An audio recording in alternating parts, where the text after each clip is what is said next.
cardiovascular population health and equity. We are having 4 complementary and very interesting speakers today to discuss also together with you and here on the panel how to actually bring research and science into practice and implementation. And we will discuss some of those possibilities and best practices, how this can eventually be done, and also demonstrate how this can be impactful. So we have here on the panel Marcelo Takano. Marcelo is the general coordinator of Avança Saúde in the municipality of Sao Paulo, with the Secretary of Health of the municipality. And Avança Saúde is a program funded by the Inter-American Development Bank with a focus on restructuring and qualifying health systems with a specific focus on digital health. And he will discuss what this entails. Takano is an orthopedic surgeon by training and a public servant at the Secretary of Health in Sao Paulo. So welcome a lot.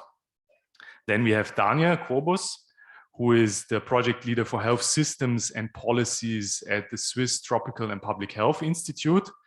Daniel focuses on health system thinking tools and how to apply them to health systems to actually bring also structural change in health systems. He's a family doctor by training and has a background in public health, is the co-lead of the European Union Hub of System Thinking, of the System Thinking Accelerator. He's in the WHO group of verbal autopsy and health statistics. Welcome a lot also to Daniel. Thanks for joining us. Then we have Chi, who is an assistant professor at the New York University in New York at the Department of Public Health and Management. Her studies and research focuses specifically on the role of organizations and management and policies to investigate how equitable access to evidence-based care is provided. She has a background in economics, public policy, management, and public administration. And then we also have Patrícia Ferreira on the panel from the Nova National School of Public Health based in Lisbon.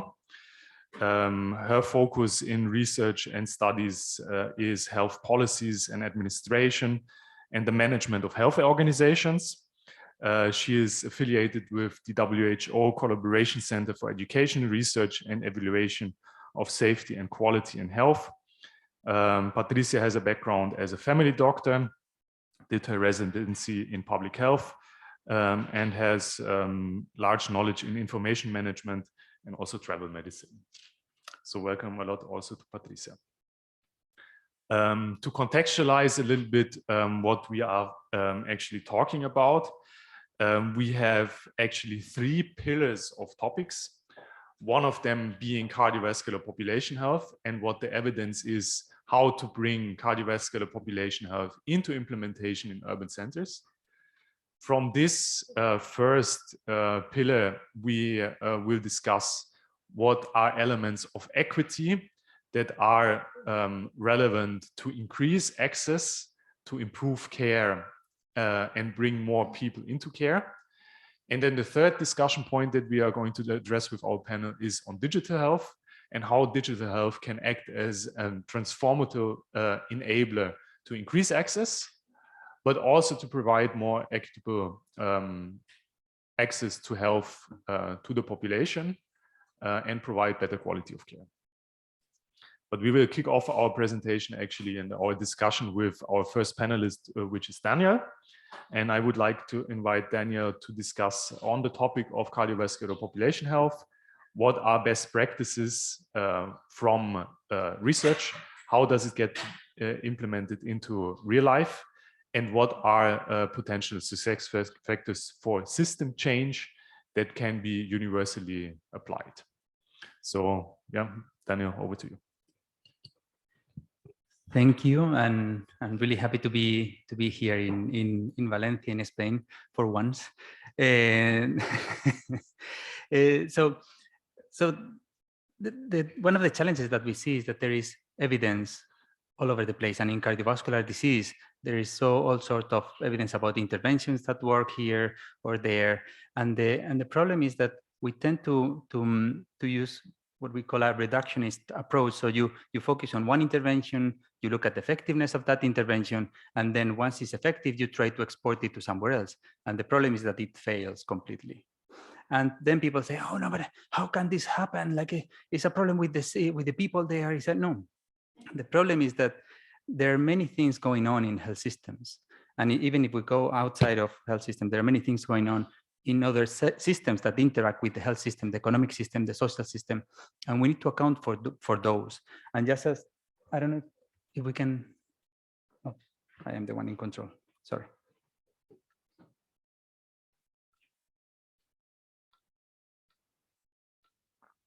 So if we just look at the cascade of care for hypertension or for cardiovascular disease, a very simple one. So we have population at risk living in our communities, living in Valencia here outside, they are at risk of cardiovascular disease, and some of them will have hypertension. Some of them will come to a health facility, to the health center around here, and because they don't feel good, or because they've heard something in the news about hypertension, or someone dying from a myocardial infarction, and they come to the health facility and they are screened. And then they come to the health facility, and some of them will be screened, but not all of them. From those that are screened, some of them will be treated, will be diagnosed, and then will be treated. And from those that will be treated, some of them will continue the treatment and will come to the regular visits, and at the end, their hypertension will be under control. That is the bar there. So if you see, we've been losing patients and people all the way through the cascade of care. And if I ask you, okay, what should we do with this? Should we focus on awareness? And at the beginning of the cascade, should we focus on making people aware of the risk of hypertension, of the risk of cardiovascular disease, that they can die? Should we build more health centers closer to the health to the people so that they can have better access? Should we bring interventions to the workplace, for example, to monitor hypertension there? Or if we go to the next step, should we train doctors and nurses on the risk of hypertension, and that every time a person comes through the door, they should monitor the blood pressure? Should we create protocols? Should we bring drugs to the health facilities? Or towards the end, should we work on people taking their medications? Should we do activities, the doctors and nurses in health facilities? Should we advocate and control patients more often? Should we work on the referral mechanisms? The thing is that we should work on all of it. So if we really want to lift up cardiovascular disease management in this type of situations, we need to work in all these different things. So we need to move from coming back to the first point, we need to move from this reductionist thinking, trying to think that I can only work on developing a protocol, or I can only work on a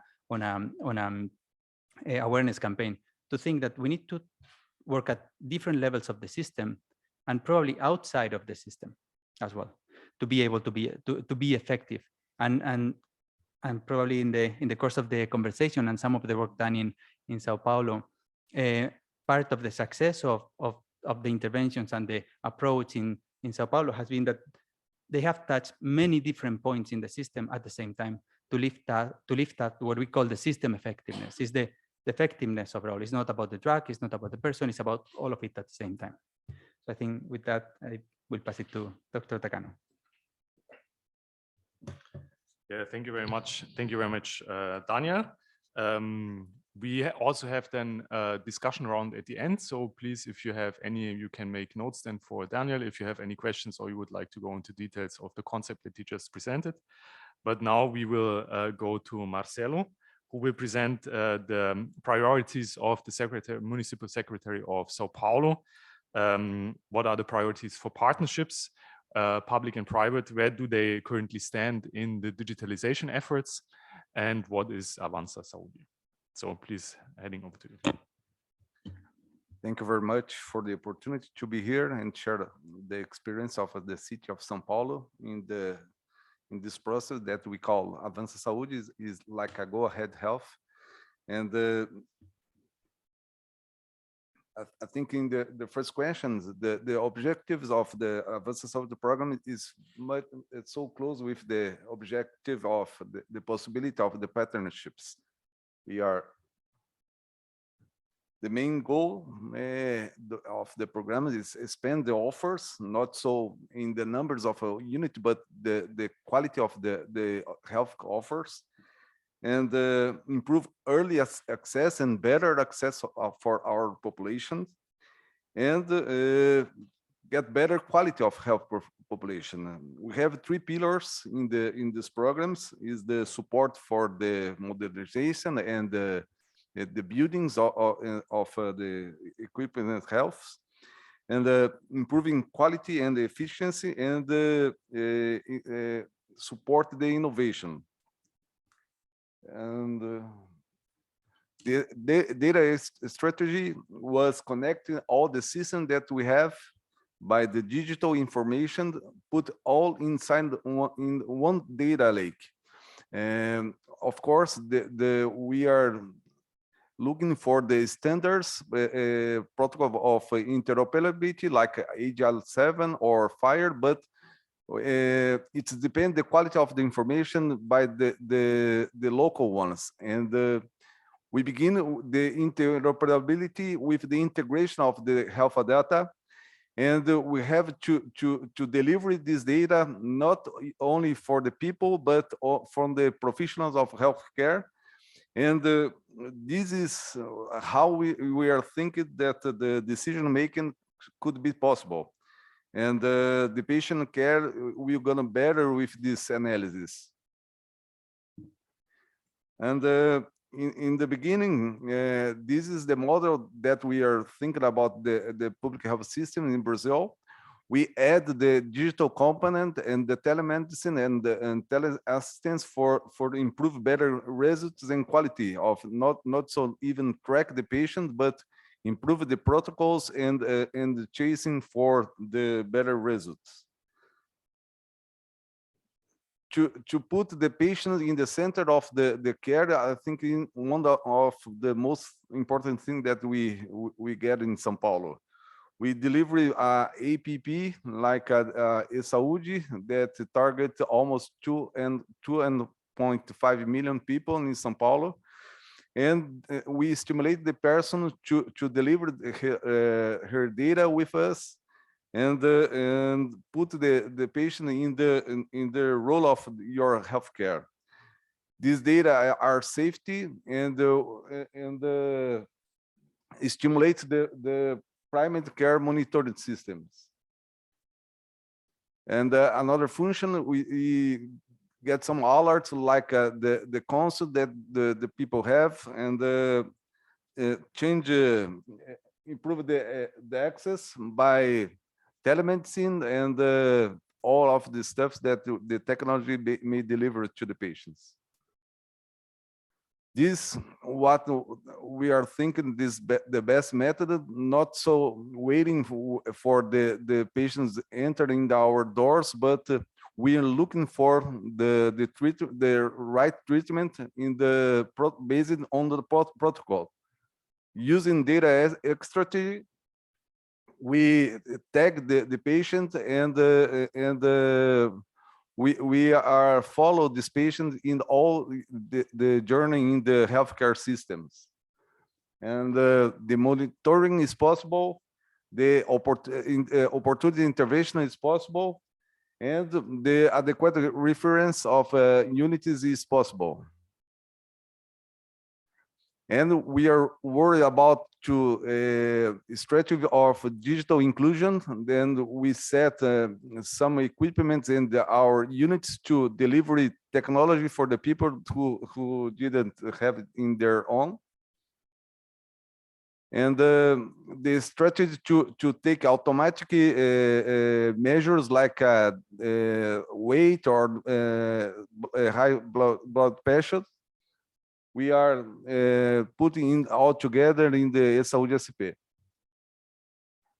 And promote hybrid access for the people, give their option to make it by themselves in person or using technology for the assistance.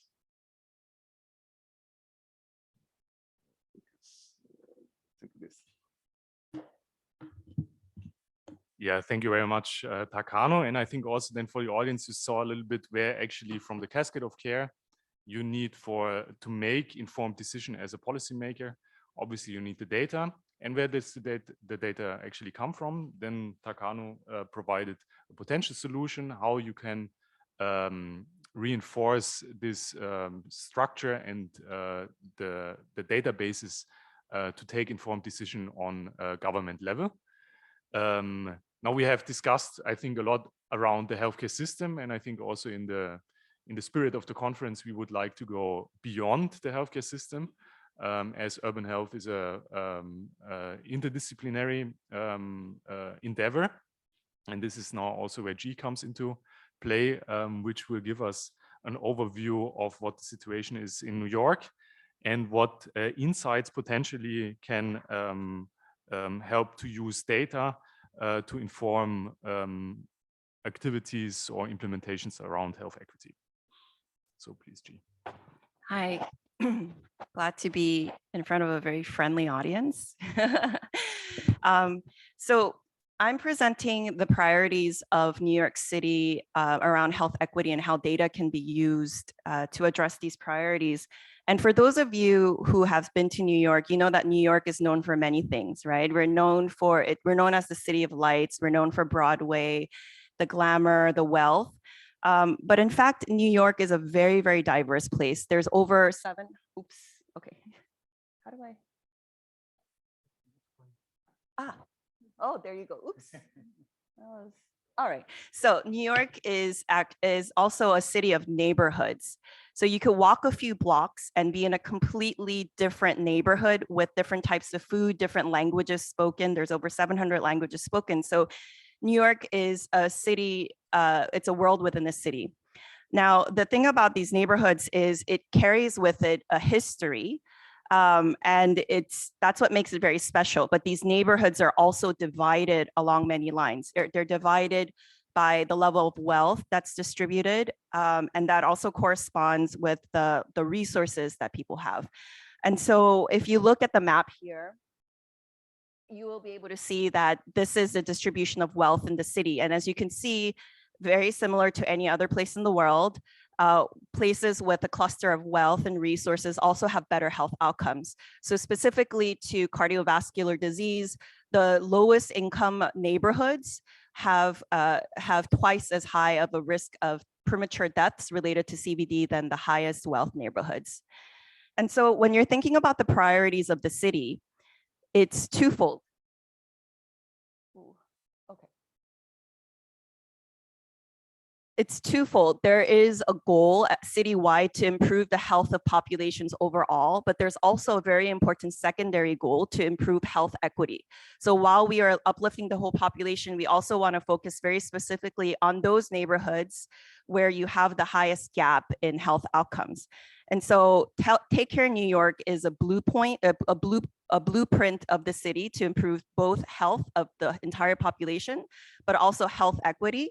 And it's to improve health, everyone's health, and make greater strides with groups specifically that have the worst health outcomes. And so how do you do that? You do that by recognizing, as Johannes said, not just the things within the healthcare systems, but outside of it. Right? So people's access to employment, education, physical activity, poverty, violence, structural racism, all of this matters. And when we spoke to the stakeholders across the city, they recognize that there's 3 things that must be done to address these priorities. First, you have to be able to measure it correctly, accurately. Second, once you have those measures, how do you actually bring it together to deepen the understanding around these issues? And then finally, once you have a deeper understanding, you could develop interventions to address these issues. And so where we come in, we're not doing the primary data collection, but we recognize that there's already a lot of data available. There's a wealth of data available, both publicly and also privately. And so what we are doing in our project with the Novartis Foundation is we're pulling together data, social determinants data at the neighborhood level. Most of these are publicly available. So things like the crime, the level of crime, we could pull that from the New York Police Department. We have the measures of the banked or unbanked, that's available. All these social determinants data at the neighborhood level, and we are linking it with limited data that's also from the city. So for example, the proportion of premature deaths associated with cardiovascular disease, we obtained that from the Department of Health.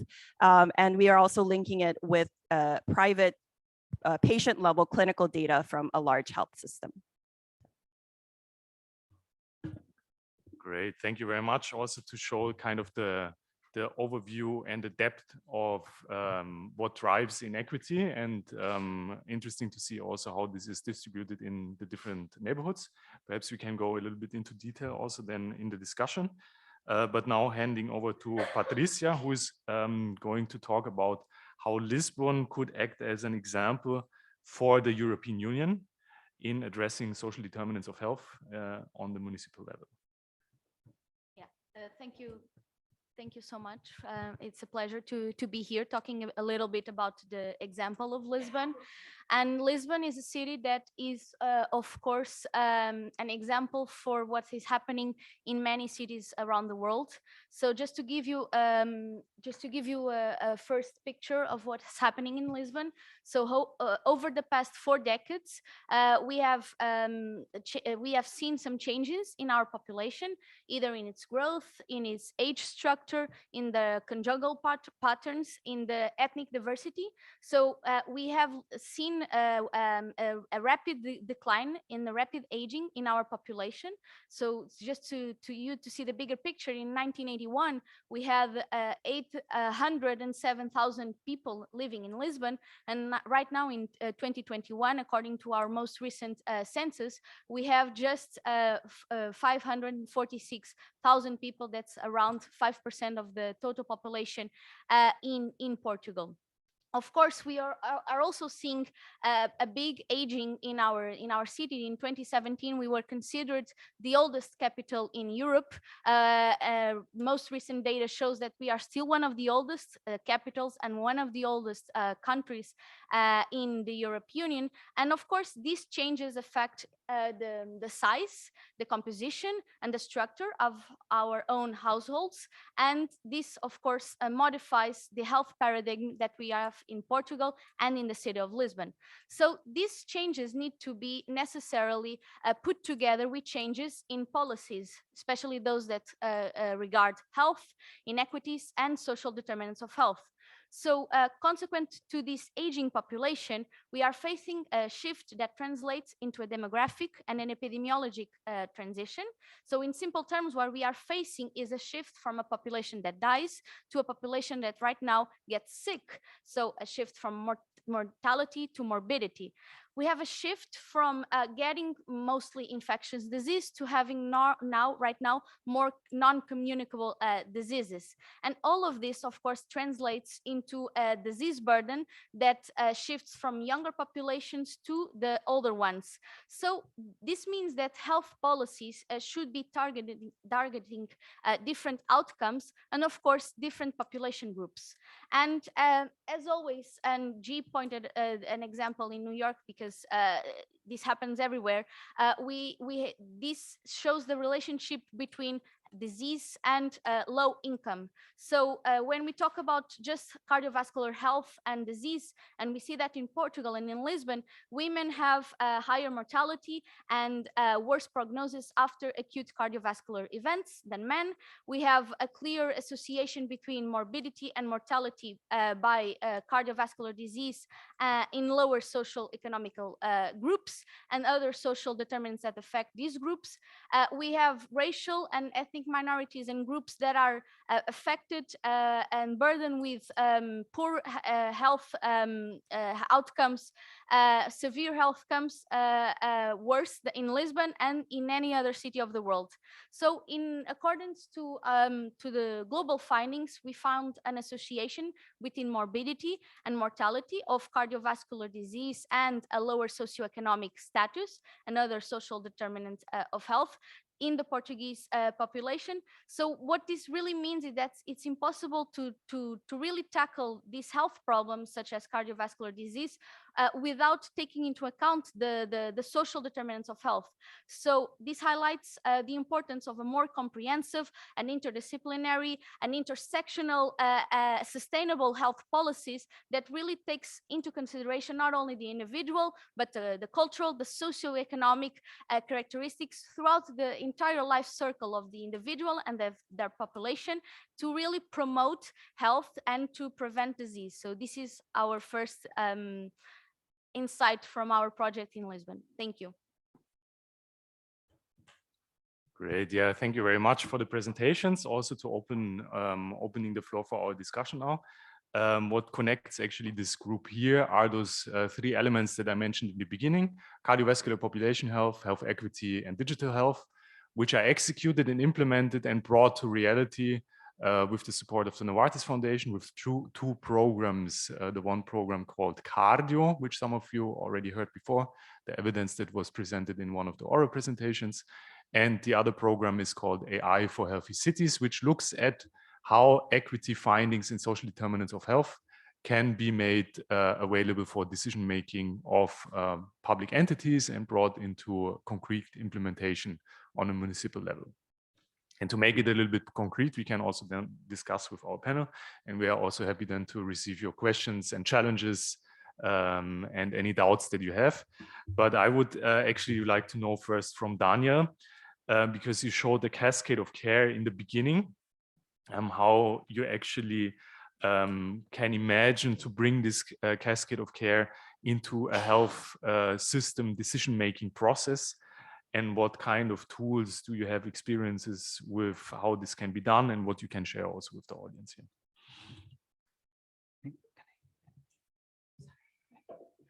Okay, thank you. And if you can, the presentation. Yeah, so the thing is, when we come to talk to policymakers and we describe what I described to you, like, look, there are many different factors that influence decision making. They say, yeah, but you know, this is really complex and really I don't care, and I'm gonna be here for years. So what can I do in the next 4 years that can improve cardiovascular health in my region? So we, in a way, we need to, first of all, not only making systems aware of the complexity around, in this case, cardiovascular disease, but also bring tools that can help people make decisions accounting for that complexity. So in a sense, there is a pathway towards understanding the complexity in the system, but then also bringing the complexity to a place where it can be useful for decision-making processes. And for that, we use a number of tools that we brought them from system science and system thinking science. And one of them is system dynamic modeling. That is the one that hopefully we will be able to use in Sao Paulo. And the idea of, I don't know if it's there. Oh, yes. So the idea of the tool is, the idea is to look at the system dynamics. So in the system, we have all the different elements that interact. So we have the final outcome, in our case, hypertension under control. And there are many actors influencing that, from food companies to the health system, to the environment, to the individual. Like all of those dots, there are actors interacting and factors interacting to each other. And then we have the dynamics, the dynamics, the evolution. Yeah, the evolution of, in this case, like one indicator. So we try to bring those two things together into and what we call a simulator. And the idea of the simulator is you build with the actors in the system. You understand with them the complexity of the system. You model that, and you create a model that explains how the system operates in in today, why we have these levels of hypertension control, and what are the factors that influence that. And once you have that model, then you can have like a simulator, like an airplane. So there are many times in policymaking there is a lot of what if scenarios. Like, what if we stop this intervention? What if we bring this intervention? What if we do this and that? What if I have $100,000 and this is what I have to invest? What is the best mix of interventions that I should do? So with the simulator, you can test all of those things without actually having to implement them in real life. So it's a way to facilitate a discussion that is built over the same foundation for all the different stakeholders. Because one thing that we see also is that every actor in the system has their own view of the system. So the doctors, they see their small part of the system, the nurses, they see their part, the managers, they see their part, the data people, they see their part. So everyone has their own vision on how the system operates, but no one has like a shared vision. And what the simulator can bring, this discussion, this participatory discussion, bring the same foundation for the discussion, which is very interesting. And in the case of Sao Paulo, there are elements that are really attractive for this type of approaches. First of all, you have lots of data and good data, integrated data in one platform that Takano was mentioning. And also there is the approach towards health for the system in Sao Paulo and in Brazil, I would say, is very much tackling many different factors, not only healthcare, but tackling health and individual and social factors at the same time. So it's kind of the perfect scenario for testing this type of tools, and we hope that we can implement it with them. Yeah, thank you very much for the answer. Some of you in the audience probably also witnessed yesterday the plenary discussion, where actually also other methodologies were presented for healthcare system simulation. What Daniel now presented with the system dynamics modeling has the advantage that eventually it is a white box, that the elements of the simulator is created together with the authorities. So it's not an algorithm where a technical person only knows what is going in and what is going out, but it has a combination of quantitative and qualitative assumptions that can be taken then for improved decision making. But this is also obviously up for discussion. If you have any subjection or criticism, welcome to also discuss here, and happy to hear your thoughts. In that perspective, I think for data-based decision-making, I would like also to Takano to share a little bit what his learnings are. If you look at the patient population, at the healthcare professionals and the healthcare system, how decision-making is actually advanced in the healthcare system, and what kind of opportunities and challenges you encounter when working with the data and making it fit for purpose. Yes, we really think that the data strategy is the best way to get this objective. When you put all the informations that comes from the original system in the one single data, we can identify the population with more effective and most completely form that we are sure that nobody is get out of the analysis. We can improve the strategy to perform the cardiovascular risk calculations with informatized tools, and bring the patient for the beginning of this process. We are used to be thinking that the only mission that we have is open doors in our units. Then we are really sure that we have to looking for these patients. Another strategy is get the job from our professionals easier. And when you propose the data or digitalized platforms, we can capture the data in the more effective forms and do this automatically. When we changing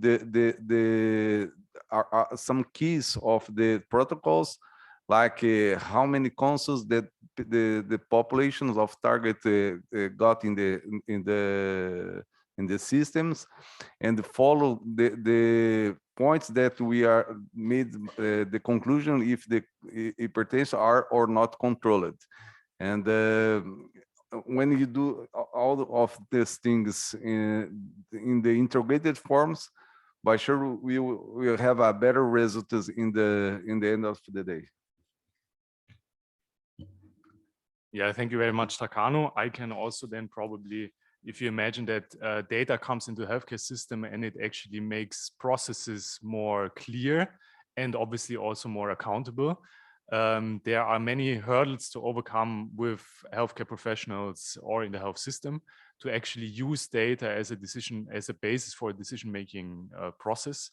But it is also, I think, quite a strong change management exercise. Now moving again a little bit into the equity area, you presented also that there are many data already available. I would like to hear from you a little bit on the one side, what kind of opportunities and challenges do you see to bring those databases together? And then on the other side, I think you also said in your short presentation that this is actually also sort of a known historical structural problem. So I would like to know from you what you actually think is the window of opportunity that we have currently to do something about this. So thank you. So there, as I mentioned, there are lots and lots of data points, right? There's a wealth of data that resides both within the healthcare system, patient data that's protected. There are publicly available social determinants data that's available, and also limited data sets that's available that we have to ask for. When we first started off on this project, we wanted to see, number one, what kind of data is out there, and also how is it being used? What we're doing is not necessarily new. We're trying to create a map of social risk, and that's already been done before. I think the problem is what variables actually go into that model meaningfully. How do they cluster together? And then how do we then map it out in a way that could shape decisions? And so this is a lot of moving parts. We are working with partners that the decision makers that we hope will be using that data to identify what do you want to measure. So for example, when we talked to the health authorities, they pointed to this idea about historic divestments in communities. And so how do we create a measure that brings in some of that value, the history of structural inequities, along with the current data points that we have? And so when we're looking at our model, first, we're bringing in the whole kitchen sink, right? And then we are working with partners at Microsoft AI to then, okay, how do we then see how these different variables clustered together so we could get a more parsimonious set of data that can be clustered in different domains that then shape decisions. And so I think if I were to think about the biggest challenge, number one is getting access to the data. We're trying to address that right now. And then second, what is the right model? I mean, the systems dynamics model is one of the ones that we're assuming would work, but there might be other simpler models as well. And so we're working with analysts at Microsoft AI to see, which is the best model that we could use that could then apply, over time, that we could run this model again and again every year to see how these different relationships change over time. So. Yeah, thanks a lot for giving us this overview. I think also, Patrícia, you are facing similar issues also around the data strategy with data owner processor. I think also what probably the audience has a lot of experience in, at least for research, how data is shared, analyzed in a consortium way, for example. But I would like to know from Patrícia if you presented the situation in Lisbon, which I think is pretty representative also for the European level in terms of change of aging population, what the difficulties are for the city of Lisbon. So I would like to know what, from your perspective, what do you see in bringing those scientific insights into potential implementation? What would you assume are factors that are factors of success and would need to happen on municipal level? So it's really interesting to be here and share experience, because we are still in a phase of our project that's still a bit behind from the New York project. So we learn with their experience. But we are right now in a step where we are trying to figure out how to use the data that we have. And we have in Portugal, we are a leading example in the Europe of digitalization of health, because we are lucky enough to have at a national level pretty much everything in electronic and digitalized way. So we have a patient electronic health record, we have vaccination registries, medication test results, so death certificates, everything you can pretty much think about. We have that at a national level, and it's owned by the public system, but that doesn't necessarily mean that we have access easily to that kind of data. So what we have in Portugal is that we have so much data that's not being used to anything pretty much. I mean, to research in a small scale, to some policies in a small scale, but not really getting what the evidence is out there and trying to make insights and trying to make policies. So that's the phase we are in, and trying to prove the importance of this project and how it is important to have this data, because it's not just health data, it's social determinants health data. It's about the way people are living, and people are living in Lisbon. So this is important to create policies and to make a change, because I think this happens in Lisbon. I'm pretty sure it happens everywhere in the world, to make a change from a more curative medicine, that's what we have right now, to a more thinking about health in policies to a more holistic and integrated way of promoting health, protecting health and preventing disease. So I think we have the infrastructure, the data infrastructure, so now we just have to leverage that information into actions and into wisdom. Yeah, thank you very much. I think this is also kind of a cross-cutting element with the speakers here, that if you have the availability of data, this needs to be communicated in a strong manner and also made extremely relevant for the target audience. I would like to open also to our audience here. Some people have experience with what we have discussed here, and we are happy to receive any comments, questions, critique on the approach, on ideas that you have found in your own research or implementation science. So happy if there are any questions from the audience, open for discussion with the panel. Please, yeah, two. We have still one in the back.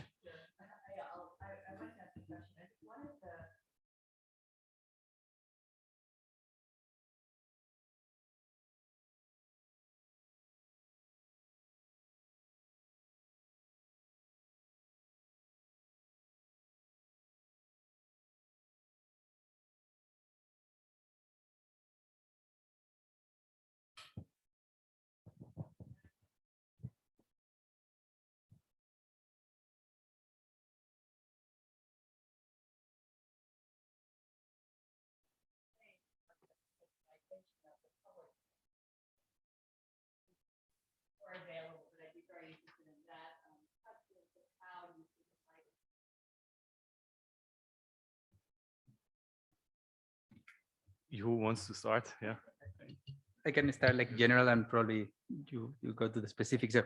So I must say that hospital data is not, I wouldn't say that it's very available for governments to work with. Hospitals, they usually have, my experience, not in Sao Paulo, but my experience in different countries, hospitals, they usually have their own information systems, like privately developed, and they have their data, but this is difficult for them to share that data at the national level.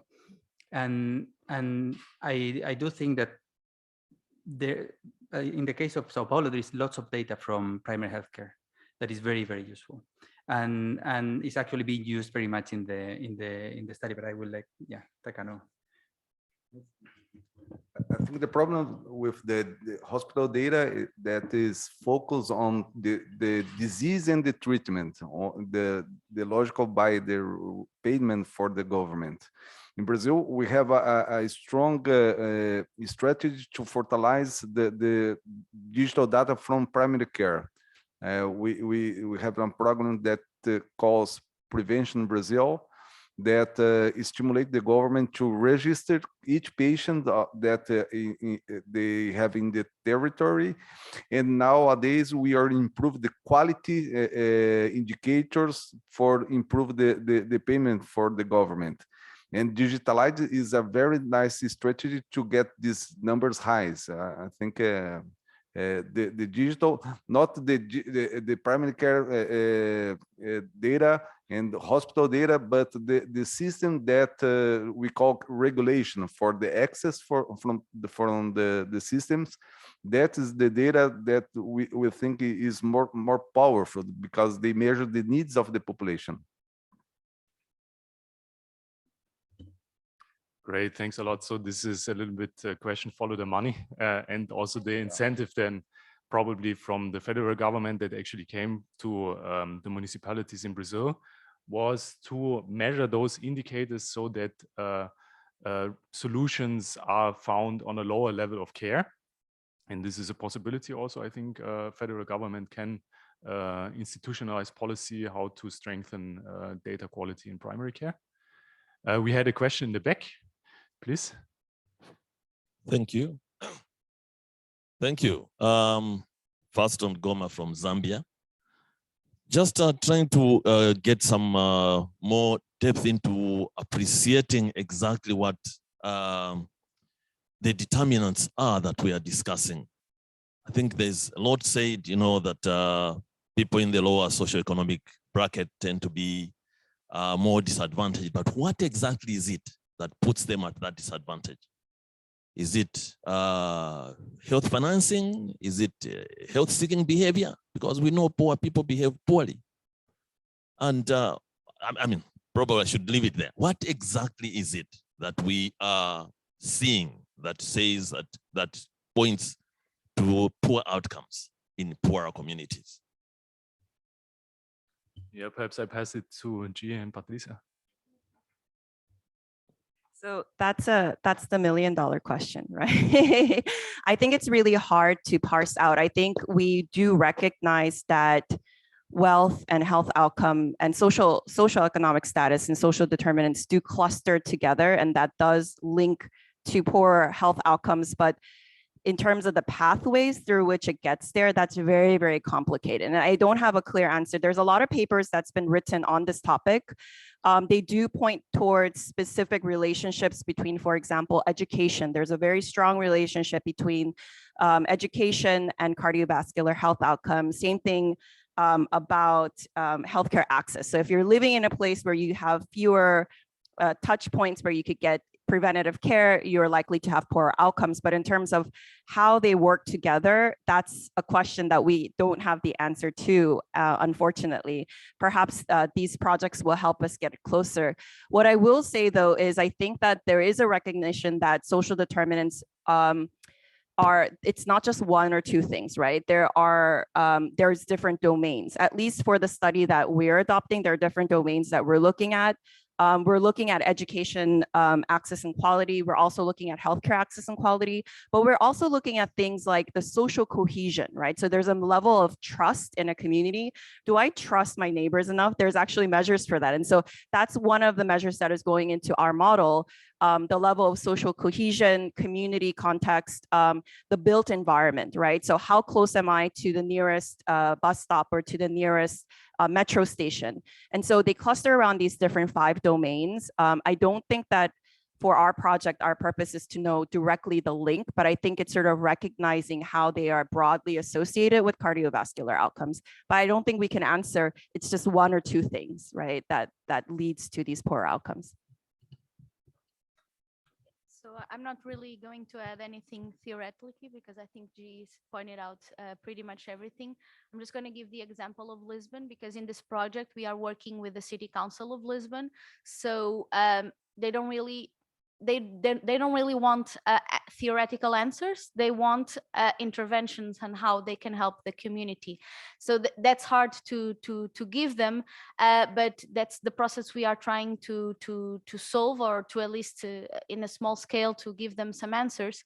And we are looking at things like mobility and access to healthcare services, and how we can help the population in Lisbon, because as I pointed out, we have an elderly population that's living isolated in the capital city of Lisbon, because younger generations cannot really afford a house right now in Lisbon, so they move through to the other neighborhoods around Lisbon, but not really in the city center. So we don't have the sense of community, we don't have the sense of neighborhoods, and we have people from Lisbon that have lived their entire life in that home, in that place, feeling alone and feeling isolated in their own city and the place that they lived for so many years. So that's the issue that we are trying to give some ideas to the city council, how they can intervene in that, and of course how we can improve the outcomes of cardiovascular health and disease. That's the main goal here.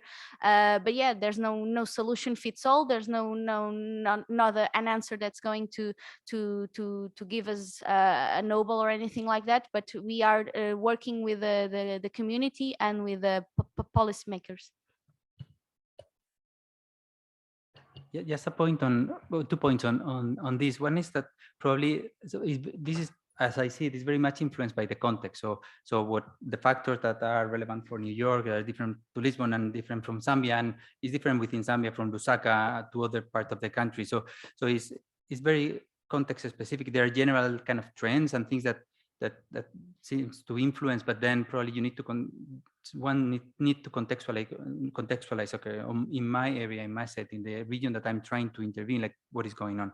And then following up on what they were saying, for me, the interesting part is how these different factors intersect and how they cluster each other. And this is difficult to do it at the individual level. Like for each and every person of that city, it's difficult to do it. But similar to what she was describing, like if you go one level up to the city or to areas in the city, these factors intersect like much easier, like socioeconomic status, with access to healthy food, with access to mobility, to safe transport, blah, blah. Like all these things are clustered in areas of the city. And I don't know, probably similar to what you were planning to do, but there is this idea of, there was this idea in Mexico of creating a map with obesogenic environments in one of the city. I think it was Guadalajara, I think. And this is because some of these factors are clustered more closely in some areas of the city or in a region. So I think that's one way to approach it, also to make it useful for policy making, because you cannot go to the individual level from a policy perspective. You go to the population level. So in that sense, if you bring, look, socioeconomic status is related to cardiovascular disease, they say, yeah, okay, good. But if you say, look, in these areas of the city, there is a higher risk of cardiovascular disease for this and this and these factors that influence each other in this way, for a policymaker, it's much easier to intervene, to do things that affect populations. Yeah, so it's a little bit then also the image that you brought with the different perspectives of the healthcare system, where we would say that you can describe it as an elephant and people look at the different aspects of an elephant. So probably you can transfer this image from the healthcare system also to urban health setup with equity. So that it's actually a little bit more holistic perspective with those factors interacting. I give it again to the audience. We are also happy to take any critical points on the methodology that we prepared, that we presented here, or any learnings that you have from your own work, bringing science to implementation and working with national governments.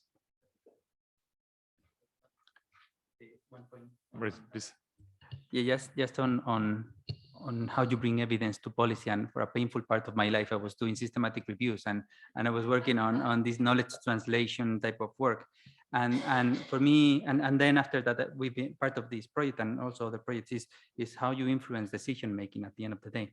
And what I realized personally is that we know very little about the budgeting and planning processes of governments and where information is relevant, when, to whom. So many times we produce evidence, really nice reports and things that they cannot be anchored at any point in the decision-making process in government, or you are targeting someone that maybe this is the person that is receiving, but cannot make any decision at all whatsoever on the problem. So also for me, it's not only about data or how you put the data together that is important, is how you target this data to the right place at the right time to the right person so that the decisions are made. Because for me, that's a part of the puzzle that is still missing, like how do we influence decision-making process, and also like how you, like it's a matter of how you influence people, influence policymakers with data, with evidence, so that the decisions are better in principle. And that's not really clear. How do you do that? So this is a challenge that we probably need to navigate. Yeah, thank you very much. I think this connects also a little bit to the thought that we had earlier, that actually healthcare systems would move from a model that is also disease-based to a model that has a forward-looking perspective that is more predictive, and actually how you can translate this vision and idea into something that brings relevance for the decision maker. Yeah, but I think to close this panel, I would like to know from all of you what would be one of the core recommendations or core enabling factors that you would like to see in your environments, how to actually bring this idea to build a more predictive and proactive healthcare system or urban environment to establish more equitable health systems. So what would be your core recommendation or ask to make this a success? For me, is understanding that we live in what we call complex adaptive systems, that are systems that are dynamic, are moving all the time. They are influenced by other subsystems. And if we want to improve cardiovascular disease, we need to bring the different views that exist in the system and the different understandings to a common view. And that's difficult to do. And we have some approaches, but not all of them are successful. But this idea of bringing the different lens and the different views to the table of where the decisions are made, I think is key.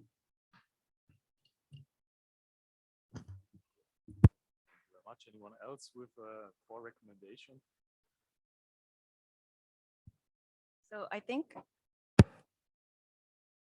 I love how Johannes keeps asking, what's a criticism that you have to the audience, right? I was smiling every time.